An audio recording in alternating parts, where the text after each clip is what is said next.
Habang iniikot namin ang ganda ng Pasao Camarines Sur, ay meron kami natuklasan isang pribadong sementeryo sa nasabing lugar na matatagpuan sa isang village sa Barangay Balugo.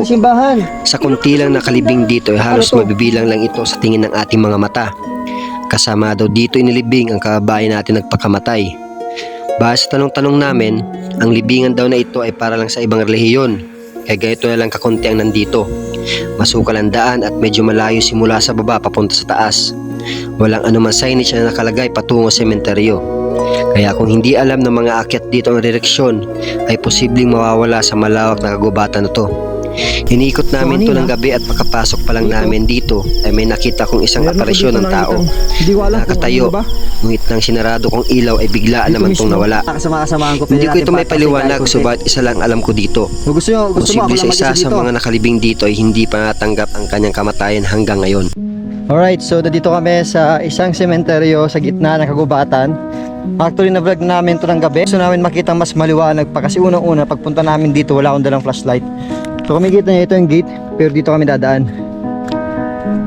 Ginawa itong mga libingan ng ibang rehiyon. Anong rehiyon yun, tol? Baptist daw. So halos ang nakalibing lang dito mga 20 na mga patay. And then dito rin nakalibing yung nagpakamatay. So ito yung area. Ayan o. So lalakad tayo siguro mga almost 10 to 15 minutes.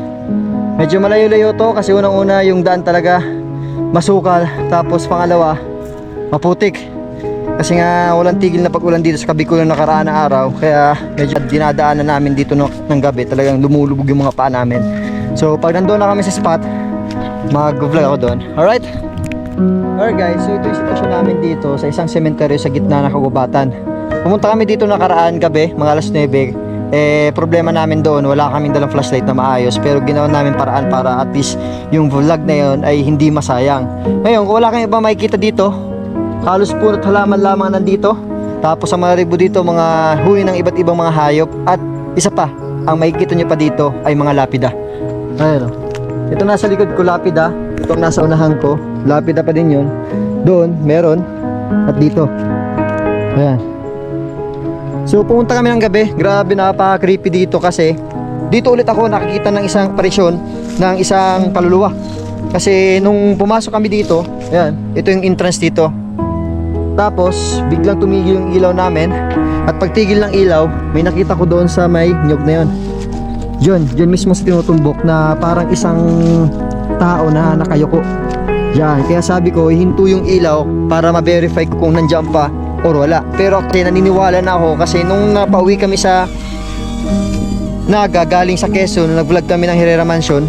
Nung nasa may Calawag, Quezon kami, nakakita din kaming kaluluwa na parang gumagapang sa gitna ng kalsada. So halos nasa unahan lang ng motor namin tapos talagang naghulma siyang tao na gumagapang. Kaya sa mga ganitong sitwasyon ng mga apirasyon ng mga kaluluwa, naniniwala na kami kahit papaano. Pero sabi ko nga sa inyo, hanggat hindi kami nakikita na ng harap-harapan ng mga kaluluwa, hindi kami maniniwala agad-agad.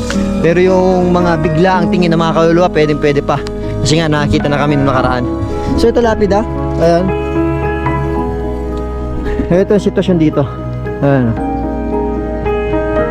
Grabe. Meron palang ganito kasi itong cemetery ito na kung saan ang mga nilibing dito ibang rehiyon. Kaya kung makikita nyo, halos kukunti lang dito ang lapida. Hindi siya mga gaya ng mga cemetery na nakikita natin sa mga iba't ibang bayan na talagang marami. Ito siguro sa pakiusap na lang sa owner kung pwedeng ilibing dito yung kasapi nila sa rehiyon, dito nililibing. Alam nyo, napaka-creepy dito pag gabi kasi unang-unang malayo sa baba. Talagang yung baba nito is Gawad Kalinga, mga kabahayan. And then maglalakad ka almost mga 10 to 15 minutes tapos mga putik pandadaanan mo. Tapos kung wala ka pang kasamang alam tong daan, pwede ka pang mawala. Kasi ngong gabi ngayon, kasama ka mas katuklas, halos na lito din sa daan. Kaya halos naabala din kami makarating dito sa cemetery ito. So bumalik kami dito para kumuha ng drone shot kasi mas maganda kapag yung vlog natin ay meron konting drone shot para at least makita ninyo yung kapaligiran na talagang buong buo. Alright, so magandang hapon sa inyo lahat.